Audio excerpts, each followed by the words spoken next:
Shall we begin? Morning.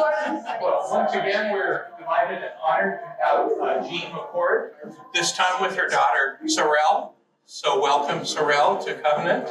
And with that, go ahead and turn things over to Jean. And I will point out that some of last week's handout is over on the counter over there, as well as a new handout for today. So take one when it's convenient. So, all right, thank you, Jean. Is this on? Can I turn it on? I don't know, if you can't hear me. I don't think it's on. We gotta get a microphone. What's the magic button? It's, we turn the little guy there and now it goes green, you're ready to go. So you're ready to go. Thank you. You're on now. My fights with computers this week and anything technical has been gigantic. But OCO. And might I add, OCO, for those who may not know, is the Cherokee All-Purpose Reading. OCO. You know, we don't have separate words for morning, afternoon, evening. We figure you're smart enough to know what time it is. It doesn't really matter anyway. But happy Mother's Day to you all. So when I was about 9 or 10, on Mother's Day, you know, in school we had made these nice little greeting cards, and mine, of course, was lovely. So I gave it to my mother, and she was, say, particularly impressed. And then I said, "Oh, that's not all." And I said, "I have a song for you." So Mother got another cup of coffee with a cigarette, because that was the mid-50s. And I sang to her. I have no ability to sing, but I sang that wonderful old song. And it was for the million things she gave me. Oh, means only that she's growing old. T is for the tears she shed to save me. H is for her heart of purest gold. E is for her eyes of love light glowing. R means right, and right she'll always be. Put them all together, they spell mother, the word that means the world to me. And Mother said, "Oh my Lord." I would like to introduce my daughter, the oldest of our 4 children. And so she was the boss, because the other guys, they're boys. So she's going to give a little bit of the history of Mother's Day. So, Good morning. yeah.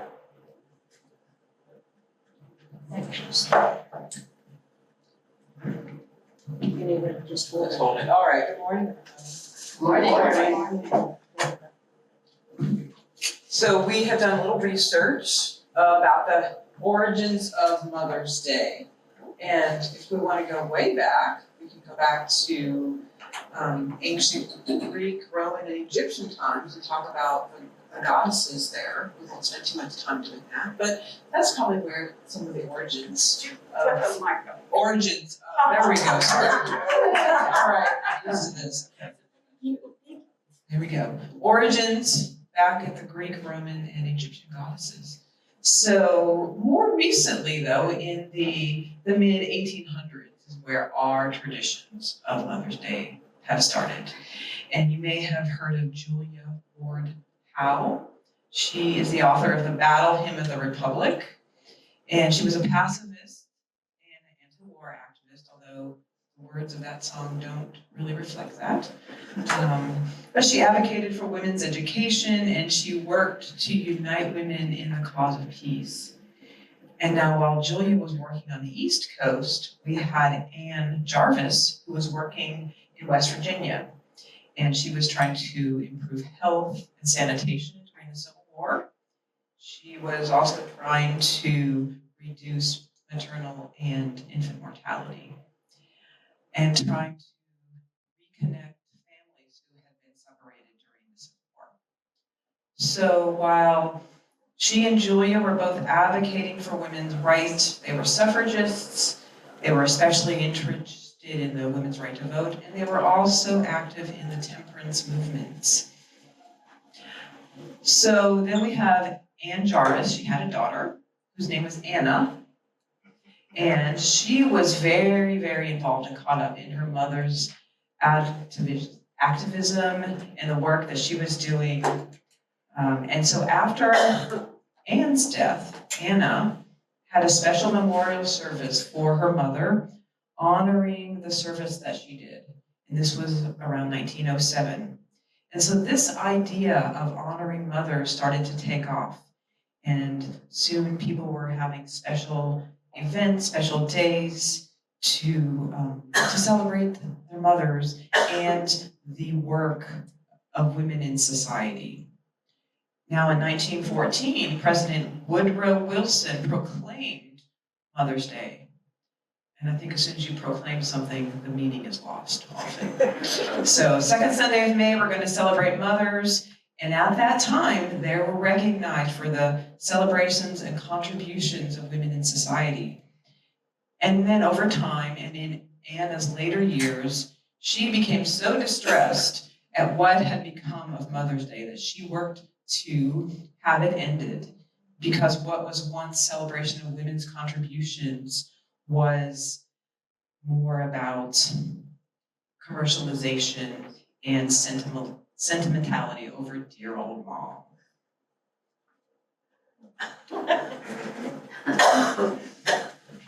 Thank you, she'll be back. She'll be back. She has more to say. Sorry. I was playing the Cherokee Morning Song. It's something that our people sang every morning, and it was a women's song. And I have searched the internet trying to find something that would sound more like Cherokee women who get up in the early morning, you go to water, but you sing the song, and it's all this because, you know, our people didn't have orchestras, and they didn't have a leader helping them sing Lindy, you know. They sang, and the closest I could come to what would sound original was a 3-year-old kid singing it, and she did a pretty good job. But anyway, the words, Windy-a-o, Windy-a-o, I am of the Spirit, I am of the Spirit. That's the song for mothers, for women altogether. Well, a little bit more history here because I'm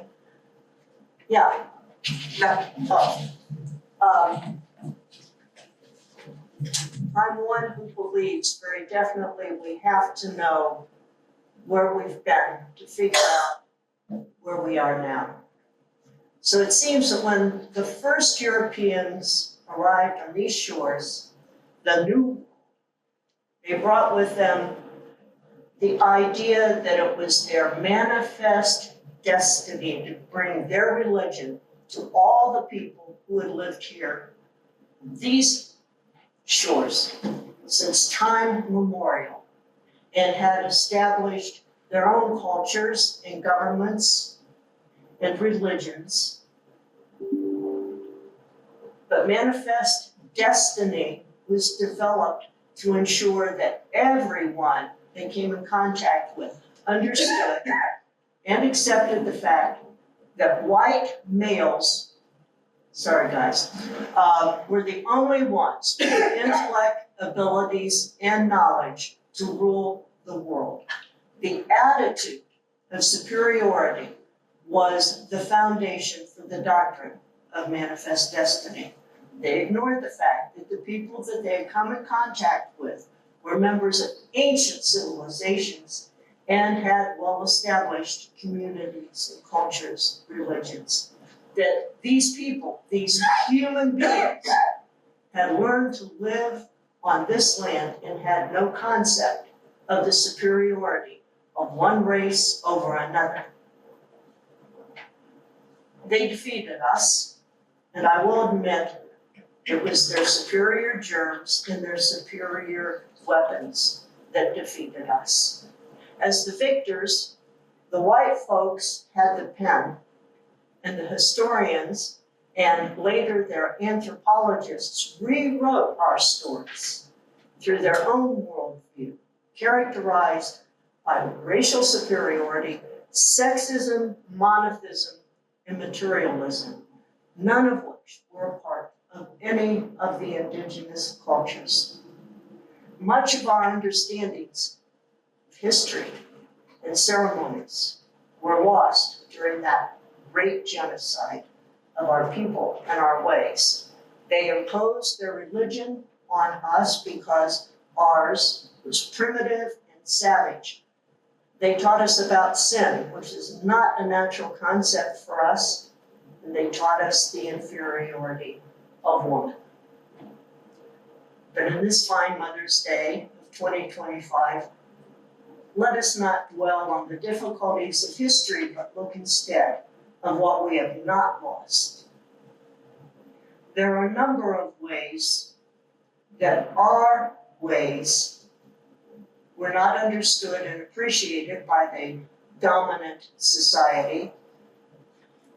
The most important, I think, is that we do not see gender as appositional and conflictive, with one gender taking prominence and considered superior to the other.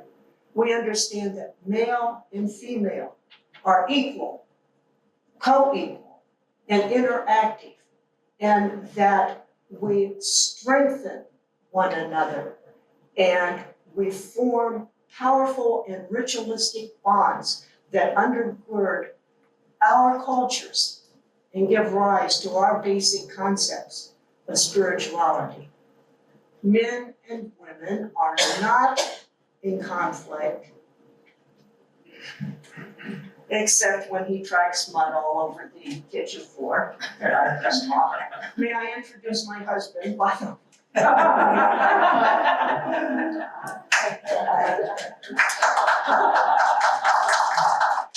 This is Doug McCord. Some of you may be familiar with the fact that he was the founder and executive director of Huckleberry House for many years.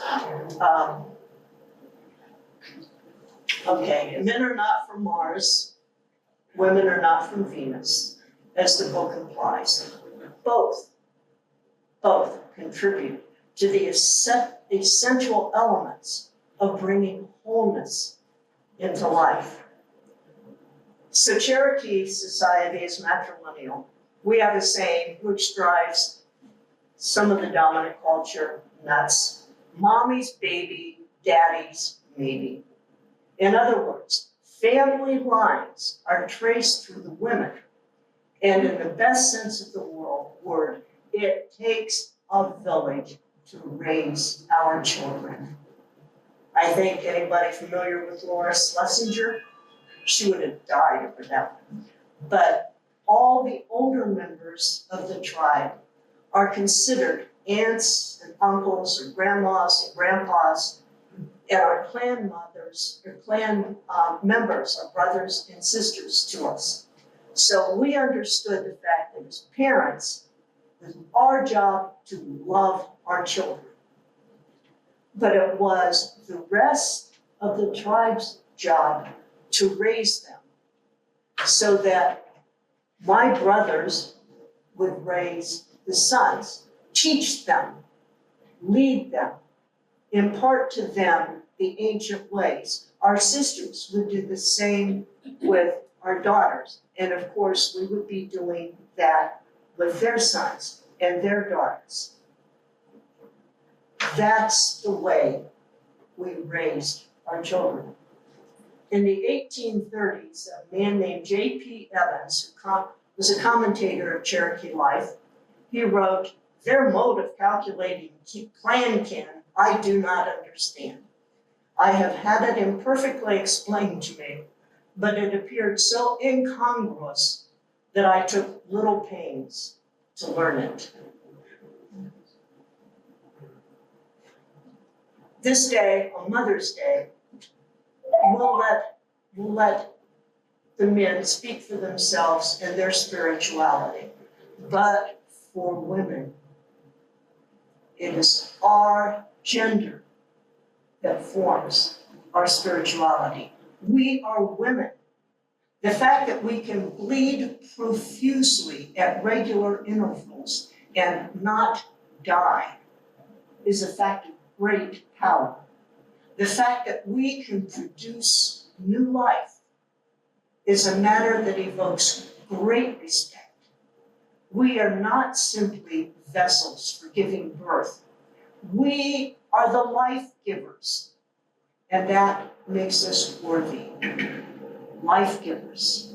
And when we're older, beyond menses, when we have survived all the dangers that life has presented us, having delivered children, having outgrown our reproductive organs, then we are people worthy of even more respect, because we have become the tradition carriers of our culture. It is our job, it is our sacred duty to initiate young girls into their first menses, to be with them during that first moon time and teach them what it means to be a woman. And it is our sacred duty to care for the other women who make their way to the moon hut each month during their time. It is at that time, we believe, the time of the greatest power of women. There's a great deal of sharing. The younger women share their concerns. Others of us, the older ones, are at their houses taking care of their children while their mother has a few days of rest and relaxation. I think that's a great way to live, personally. This is the time of our greatest power as women, the time when our bodies are preparing themselves for the possibility of new life.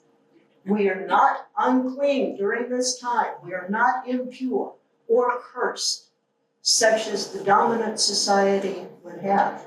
It is the time when we connect to that deeper part of ourselves and to allow our blood to wash away any of the negativity we might have been harboring within ourselves.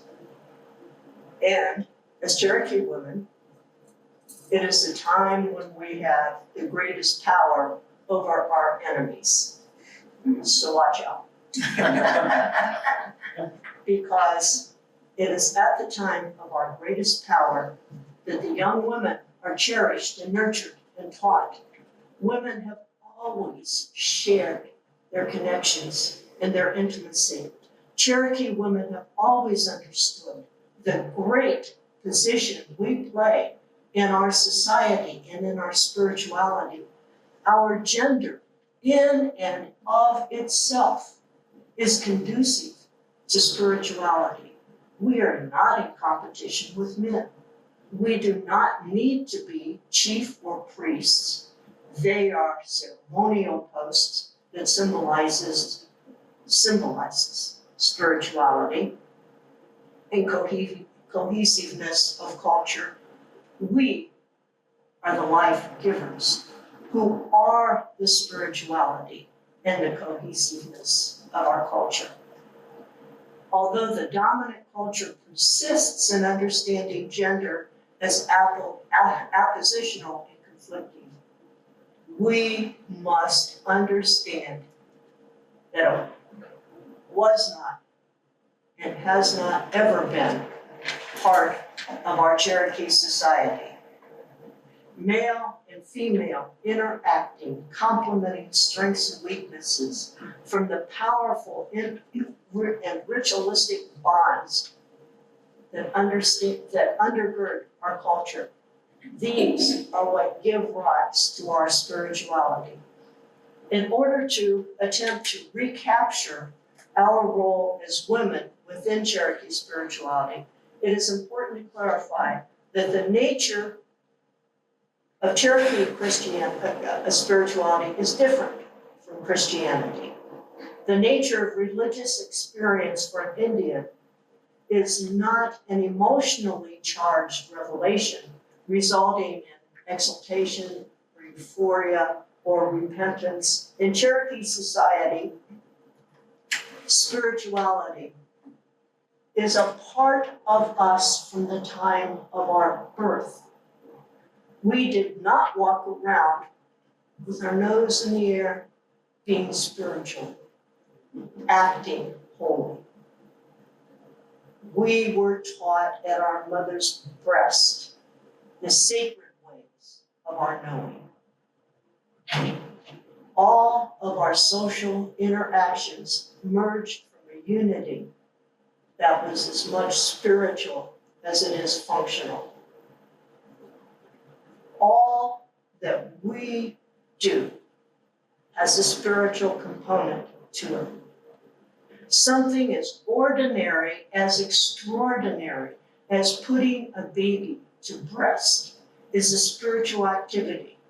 Our nipples might be sore, we may be fatigued, but we are able to provide from within our own bodies the source of life and of spirit to a newborn child. That is spirituality. Something as ordinary as telling a child a story that makes his lips part and his eyes grow wide. That is a spiritual activity. Braiding the hair of our daughters. My daughters is too short. Crying with a friend who is suffering. Whispering words of love to our partner. These are acts of spirituality in their primary sense because they expand the ordinary activity into moments of transcendence. In other words, our spirituality is not something external that we take unto ourselves, it's something that we were born with and is nurtured and is flowing outwardly. Motherhood is not just giving life, it is remembering, the carrying of names, the teaching of footsteps, the weaving of past into future. Let me stress something that is extremely important and often missed about the way we do Mother's Day these days. In our culture, if you're a woman, you are respected. Motherhood is not bound by blood or time. It is the earth itself, always giving, always holding, always living. If you have never given birth to a baby, if you have never raised a child, you are respected for the very fact that you are a woman and deserving of respect. In our culture, you are not subject to the derisive appellation of childless cat lady, but are honored for the contributions you make. Those women who have not given birth are honored for their wisdom, and because by your very presence, by a soft or firm touch, by kind words, by a comforting and caring, reaching out and helping, by your very presence, you make a difference in the lives of people. Every woman carries a thread to the sky and a root to the earth. We women are the bridge between those worlds. None of us women are judged by our fertility, nor, might I add, subject to the whimsical bribe of $5,000 to produce a child, which will be ignored by society until voting age. And no woman is in need of a class on menstruation. We know all about it. Although it wouldn't hurt for a lot of men to learn something about it, especially how to pronounce it properly. I believe it is time that we return to the true meaning of Mother's Day by acknowledging that we are strong, we are invincible, we are women. It is hypocritical and cynical, is it not, for the dominant culture to mouth platitudes about mothers,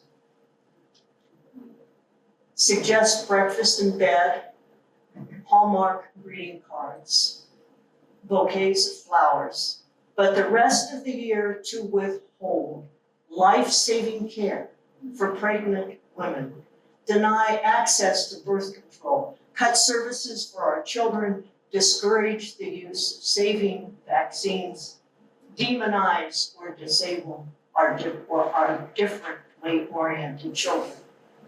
It is not conscionable for a presidential declaration honoring women one day when the society marginalizes our Black and Hispanic and Indigenous sisters. Let us take back the true meaning of what it means to be a woman.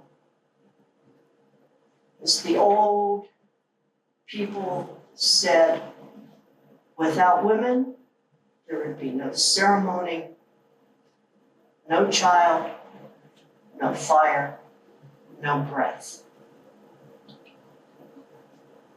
When my granddaughter Meadow was turning 12, her uncle asked her what she wanted for her birthday. And she said, without hesitation, reproductive rights for all women and a set of throwing knives. Oh my friends, we need to take back our reproductive rights, even if it takes some throwing knives to do it. She's pretty good at it too. That's not over there. My sisters and brothers, let us honor the sacred that is in all of us and begin again to bring compassion and decency in our lives. Let us do this for the sake of the next 7 generations.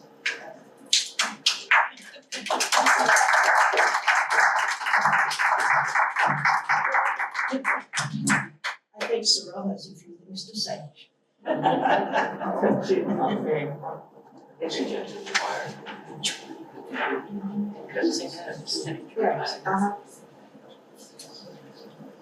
Safely. Go for it. All right, just a couple more words along this line. And you've said some of this already, but I will just reinforce that some of us would rather be respected and recognized as a regular daily part of society instead of chocolate and platitudes one day of the year. And I also think it's important to remember that Mother's Day is not an easy day for many women. There are women who have lost children through death or disconnection. There are women who long to be moms but are unable to do so. And there are women whose mothers have passed away. Hallmark and has created such an expectation for everybody around Mother's Day that it is very hard to equal. And I am a mother every single day. And just in case you noticed, we are both wearing red today. And this is to acknowledge the thousands of Indigenous women who are missing and murdered each year. And this is almost all without investigation. 97% are done by non-native perpetrators.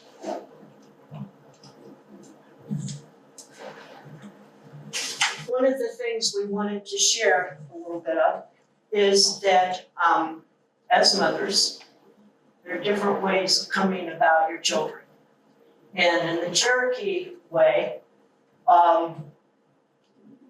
when you give birth to a baby, the first thing you really notice afterwards, you use as a baby name. Sorrel would have been Boom. The story was that she was due on May 4th, 1970. Does anyone remember the importance of that date? Sure. Good. You want to share? Kent State. Kent State Massacre, that's right. It was also Doug's birthday. And when we were watching all of this awful stuff going on, this baby said, I'm not coming. So she waited until the 13th. Well, we lived in New York City at the time, and there were lots of riots, campus riots, and lots of demonstrations about Kent State.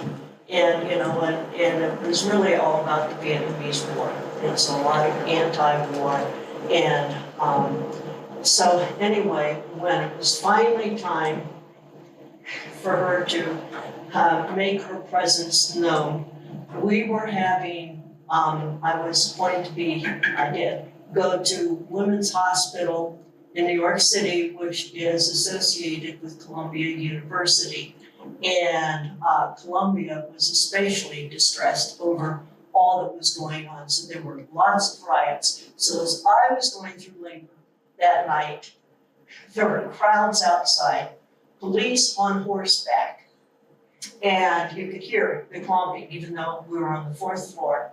And the crowd would kind of surge forward, and the police would throw out tear gas, and then they would go back. Well, it started to,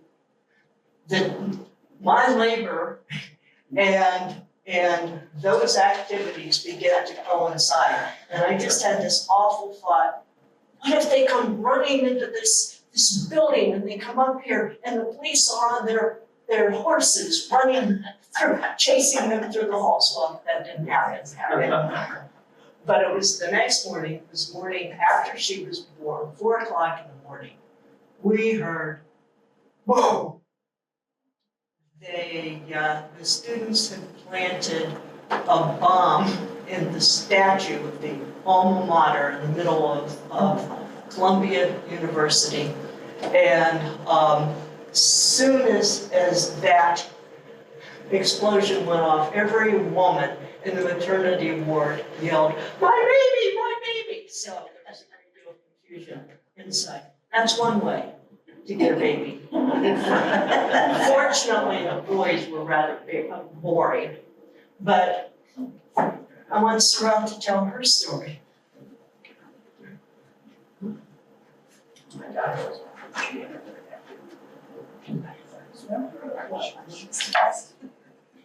So I wanted to be a mom for as long as I can remember. And I've also been a writer for almost as long as I can remember. And here's something that I wrote about a year before I became a mom. And it says, born in my heart long before I knew you, I loved you before I saw your face or learned your name. Child of mine, child of my heart, I think about you every day and I imagine what our lives will be like. I think of the things that I want to teach you and show you. And I wonder what you look like.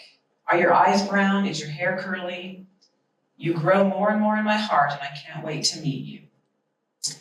And my daughter Jessica came home on August 24th in 2003. She was 3 years old and she was in the foster system for 3 years before she came to us, her forever family.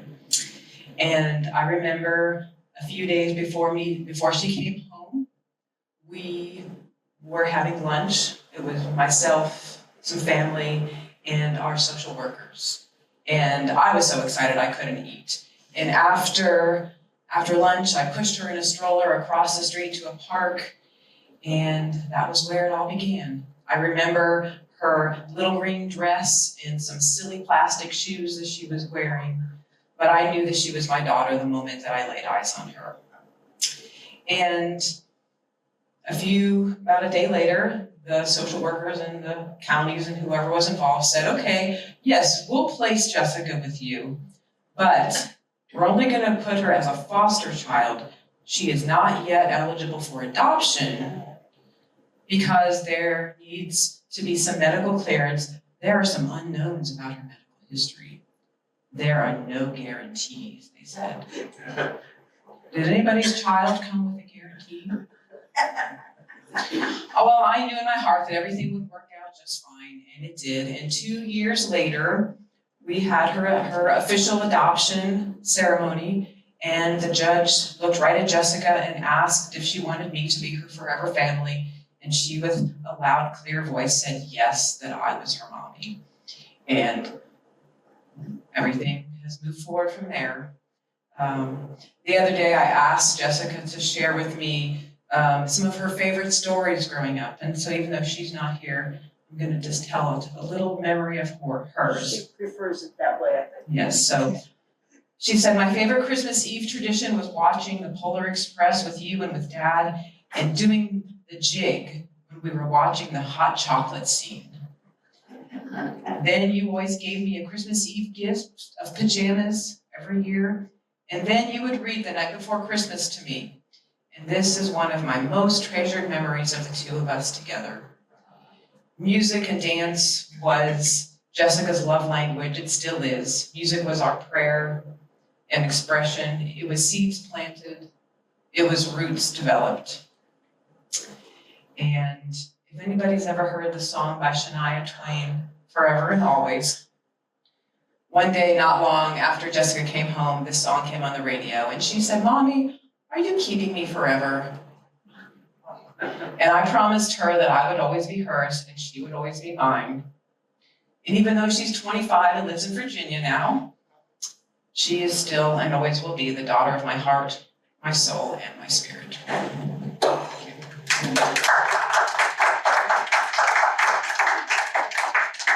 I can't listen to that song without crying. I flew into Oakland once, they were still in California, to share Jessica's birthday with the family.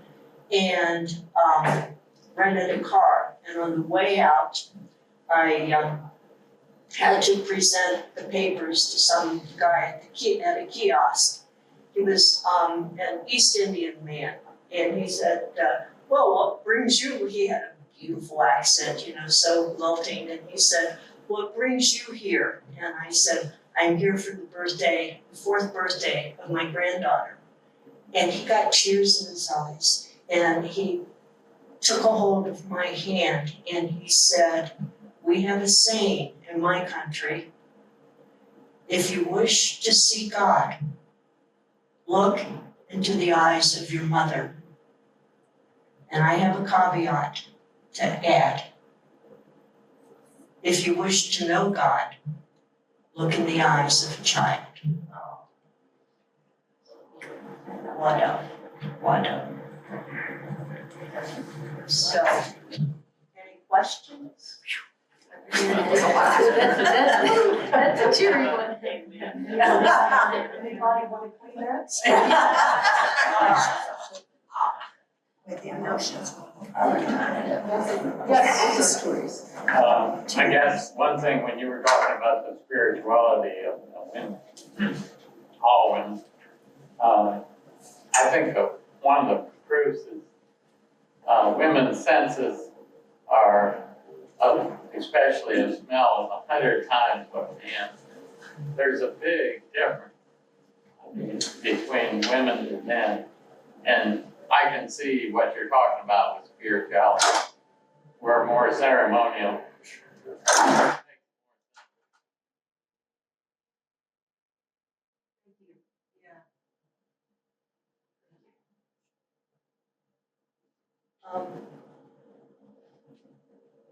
in the 80s, my mother and I had a couple art installations together.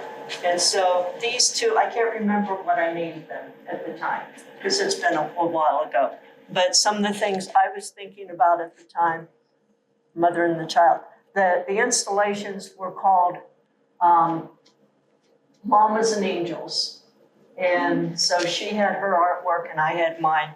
And this one is so indicative of an old Indian elder of mine that, yeah, every time I look at it, I kind of laugh. So that's just what's sitting there. Can you tell us more about the elements of each one? I brought, this is, what's it called? It's a bump on a tree, what's it? Burl. A burl, yeah, thank you.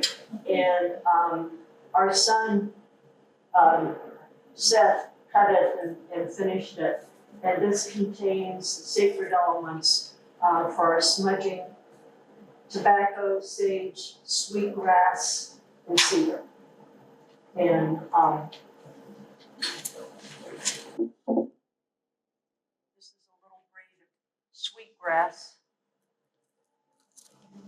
And then at some point, Sorrel found this at her house. I had made this little basket. You know, women were basket weavers. They also took care of the corn, so this has corn in it. And I had put wooden beads in here as a decoration because, you know, wood is from the natural wood. So that, anyway, that's what's here. I brought back, I had this last week. Our son also made this, but these are a little part of the ashes from the sacred fire that the Cherokees have had since time immemorial, as we say. And I've got a big urn filled with the sacred ashes. And when the time comes, I'm going to pass them on to our grandson.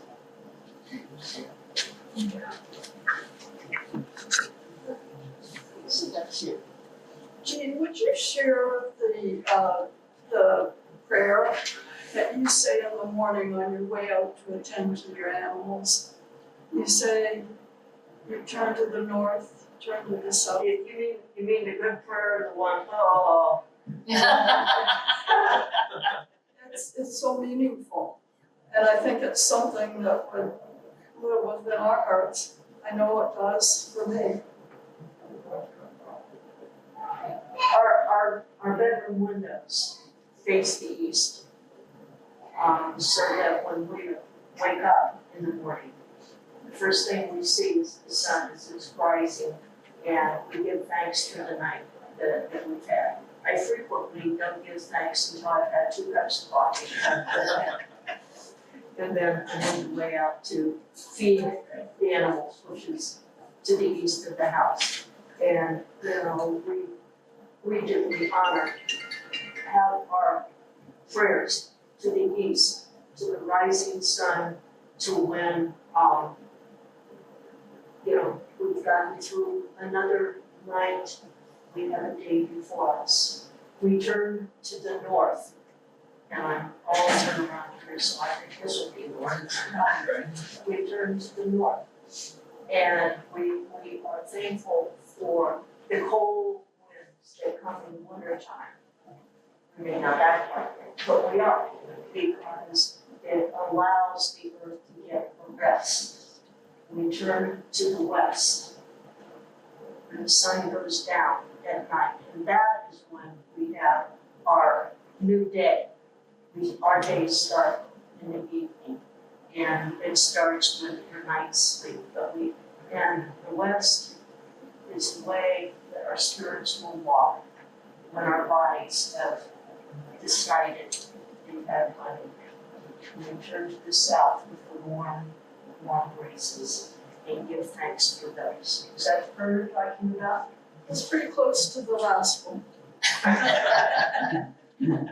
If I were Navajo, which I'm not, I would have corn pollen. And every morning I would greet the sun with corn pollen and an offering of pollen on Mother Earth. So I don't want to make that about me. I'm used to being at the prisons and you know, you have to let the people out to get to their dorms before count. And so, okay guys, okay. I want you late. So anyway, Rondo, thank you, and so my thank you to. That was